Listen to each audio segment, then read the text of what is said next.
Huenda maisha yako yanakupitisha katika nyakati ngumu ambazo zinakutofautisha wewe na watu wengine na haujui ni nini ufanye.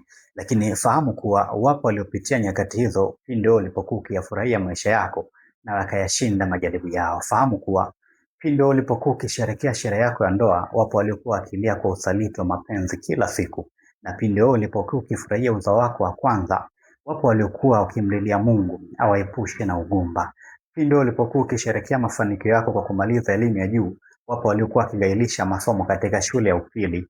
Pindi ulipokuwa ukifurahia kwa kuitwa kwako kazini, wapo ambao majina yao hayakuitwa hata katika orodha ndogo ya wasahili. Pindi ulipokuwa ukisherehekea familia yenye amani na upendo, wapo waliokuwa wametelekezwa jaani tangu utoto wao. Na pindi ulipokuwa ukifurahia afya yako njema, wapo waliokuwa wamelala kitandani kwa maradhi yasiyosikia dawa.